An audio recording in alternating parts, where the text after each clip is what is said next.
नमस्कार, मैं हूं पवन त्यागी। तेलंगाना को लेकर केंद्रीय मंत्री बंदी संजय कुमार ने बड़ी घोषणा कर दी है और उन्होंने बताया कि मेरे टच में 28 से अधिक एमएलए कांग्रेस के हैं। इसका मतलब यह है कि अब तेलंगाना में भारतीय जनता पार्टी के सहयोगी दलों के साथ मिलकर के सरकार बन सकती है। ऐसा दावा केंद्रीय मंत्री ने किया तो खलबली मच गई और ये समझ आने लगा कि भाई आखिरकार मामला माजरा जो पिछले दिनों हमने देखा है कि कांग्रेस में लगातार टूट हो रही है। हमने पिछले दिनों से देखा है कि बीआरएस में लगातार कांग्रेस ने सेंधमारी की, तो बीआरएस के विधान परिषद के सदस्य टूट करके कांग्रेस में चले गए।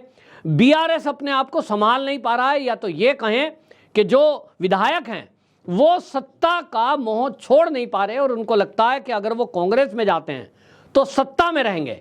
और इसी बात को नजर में रखते हुए भारतीय जनता पार्टी ने अपनी योजना बनाई है। अभी जो आंकड़े हैं उसको अगर देखें, गौर करें, तो ये हो सकता है कि मुख्यमंत्री बीआरएस या भारतीय जनता पार्टी का बने, लेकिन उसके लिए जो विधायकों की संख्या चाहिए उसमें जैसा संजय बंदी कुमार दावा कर रहे हैं कि 26 से अधिक विधायक मेरे टच में हैं, यदि वास्तव में ऐसा होता है कि कांग्रेस के कुछ विधायक टूटकर आते हैं तो सरकार का पाला पलटा जा सकता है। आज की डेट में आपको बताएं, इंडी गठबंधन उस 73 संख्या है, सरकार में है। कांग्रेस के रेवंत रेड्डी मुख्यमंत्री हैं। हालांकि आपको ये भी बता दूं और जान के आप आश्चर्य करेंगे कि रेवंत रेड्डी अखिल भारतीय विद्यार्थी परिषद जो आरएसएस का एक छात्र विंग है उसी की बैकग्राउंड का है, लेकिन किसी कारण गुस्सा नाराजगी हुई और वो कांग्रेस में शामिल हुए। आज वो मुख्यमंत्री हैं, वो सवाल नहीं है, लेकिन वहाँ टूट हो सकती है। उसके पीछे के 2-3 कारण हैं। एक तो लगातार राम मंदिर के बारे में और हिंदुत्व को लेकर के जिस तरह से बयानबाजी हो रही है, डेंगू मलेरिया बताया सनातन को, हिंदुत्व को ख़त्म करने की बात कही। अभी राहुल गांधी का हाल ही का बयान जिसमें उन्होंने कहा कि जो भी अपने आप को हिंदू बोलते हैं वो हिंसा फैलाते हैं, वो नफरत फैलाते हैं, वो झूठ बोलते हैं। इसको लेकर दक्षिण के राज्यों में कड़ी प्रतिक्रिया हुई और उसका अंदर अंदर काफ़ी हिंदू जो विधायक हैं उनके अंदर आक्रोश है, भले ही वो कांग्रेस में हो। और इसी से ये सुगबुगाहट शुरू हुई कि कहीं ऐसा तो नहीं है कि अब विद्रोह हो जाएगा कांग्रेस में। कम से कम साउथ में तो होने की चांस हमें दिखाई दे रहे हैं। और इसीलिए तेलंगाना में आपको बताऊं, जो कांग्रेस के 72 और सीपीआई के 1, ये दोनों मिलकर के इंडी गठबंधन के 73 है। यहाँ पर बहुमत का आंकड़ा जो है वो 69 है। अब इसमें आप देखें कि आज की डेट में अगर बीआरएस को देखें तो 31, भारतीय जनता पार्टी के 8 और अन्य विपक्ष में है इस समय वो 15, सब मिला दें तो 54 संख्या बैठती है। अब इसमें 28 का अगर जो संजय बंदी कुमार की बात माने कि 26 भी यदि विधायक आ जाते हैं, वो 26 का दावा कर रहे हैं, 20 भी आ जाते हैं तो 20 के बाद भी अभी जरूरत पड़ेगी। तो 28 का दावा वो इसी हिसाब से कर रहे हैं, उनको लगता है 28 मिल गए तो सरकार बन सकती है। अब इस दावे में कितना दम है ये तो समय आने पर पता लगेगा, लेकिन इतना तो तय है कि बीआरएस वहाँ बेचैनी बढ़ी हुई है, सत्ता से दूर हो गए हैं, उनको लगता है कि अब क्या होगा। और इस सब को लेकर के हमने देखा जिन भी राज्यों में सरकार का परिवर्तन होता है, कई ऐसे लोग हैं जिनके अंदर इस तरह की भावना होती है और छोड़ के जाते हैं। तो कांग्रेस में असहज स्थिति ये कई राज्यों में देखी जा रही है। राहुल गांधी के बयानों को लेकर निराशा देखी जा रही है। राहुल गांधी लगातार इस तरह की बयानबाजी कर रहे हैं जिससे जो हिंदू समाज के लोग हैं उनमें गुस्सा है और उसमें नेता भी इससे पीछे नहीं है। इसी बात को देखते हुए आपको बताएं कि यहाँ पर इस तरह की बात आ रही थी कि भाई जो ये अब राहुल गांधी कांग्रेस को लेकर जा रहे हैं, ये किस विचारधारा की तरफ बढ़ रही है कांग्रेस। यहाँ अभी अग्निवीर को लेकर सवाल उठा दिया। अग्निवीर पर जिस तरह से झूठ का खुलासा राहुल गांधी का हुआ उससे राहुल गांधी की बहुत फजीहत हुई, लेकिन एक चुनी हुई एक सेलेक्टिव पॉलिटिक्स जो इस तरह से राहुल गांधी कर रहे हैं, उनका ये समझ में आ रहा है कि वो हिंदुओं को टारगेट कर रहे हैं, सनातन को टारगेट कर रहे हैं, मंदिरों को टारगेट कर रहे हैं और तुष्टीकरण कर रहे हैं। और इसके कारण से भारतीय जनता पार्टी की तरफ लोगों का रुझान बढ़ा है। भले ही केंद्र में वो सीटें कम आई हैं, बहुत सारे लोगों को जिन्होंने भारतीय जनता पार्टी को वोट नहीं दिया, उसके अनेक कारण हैं, लेकिन बहुत पछतावा भी है। लोगों को अब समझ में आ रहा है कि अभी देखिए सत्ता में नहीं आई है कांग्रेस, उसके बावजूद भी राहुल गांधी की बयानबाजी आप देखिए, संसद में एटीट्यूड देखिए कि वो संसद में खड़े होकर झूठ बोल देते हैं। अग्निवीर योजना को लेकर जिस तरह का झूठ फैलाया गया, हालांकि अपने बचाव में उन्होंने उस पिता की वीडियो को दिखाया, वरना अभी तक तो एक्शन हो गया होता। उन्होंने कह दिया जी मैं तो ये अग्निवीर योजना का जो शहीद है उनके पिता ने ये बयान दिया है, इस आधार पर मैंने संसद में बोला। हालांकि उसमें भी एक झोल है और उसकी जांच अभी होना बाकी है, देखते हैं उसमें क्या होगा। लेकिन कुल मिलाकर देश के अंदर इस बात को लेकर तो आक्रोश है।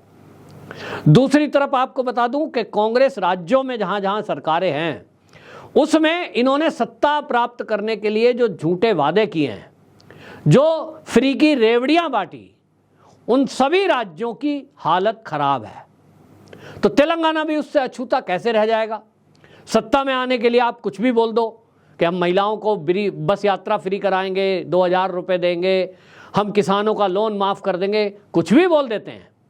अभी आपको बता दूं कि कर्नाटक में जिस तरह से 5 गारंटियां कांग्रेस ने दी थी, उसको लेकर अब वहां से जो है खबर आ रही है, और वहां से ये खबर आ रही है कि 5 गारंटी जो इन्होंने दी थी उसको अब पूरा नहीं कर पा रहे हैं, फंड नहीं है।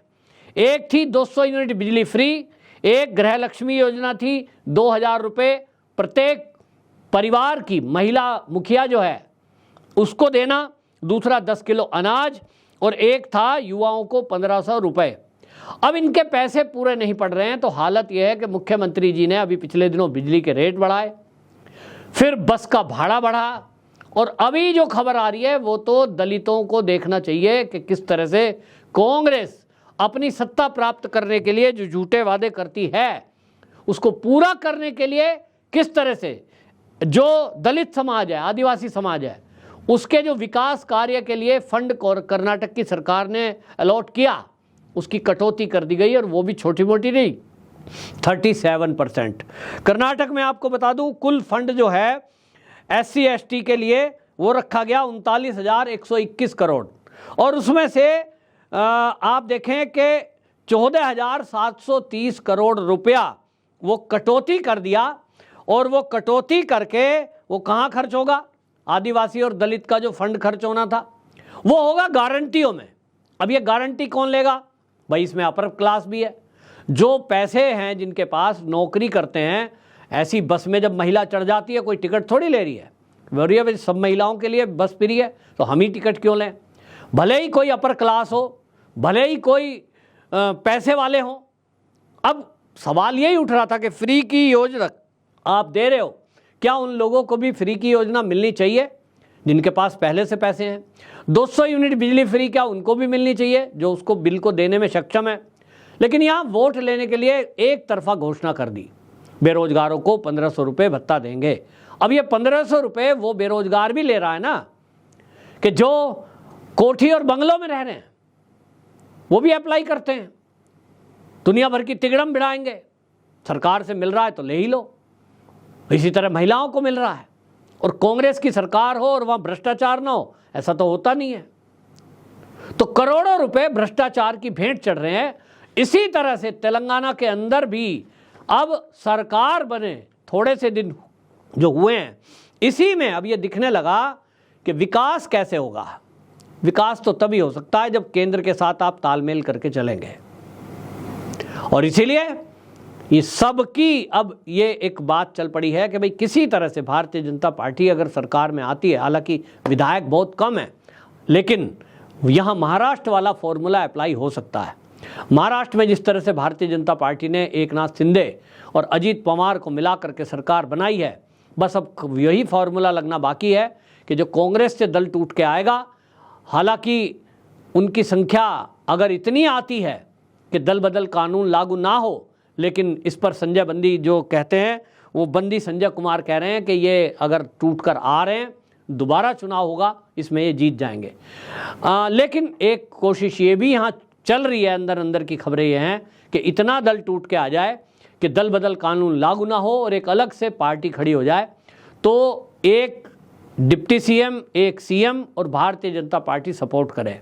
इस तरह से सरकार बनाने का एक फॉर्मूला तेलंगाना में चल रहा है। अगले कुछ दिनों में ये फॉर्मूला इंप्लीमेंट हो सकता है, ऐसा केंद्रीय मंत्री का कहना है।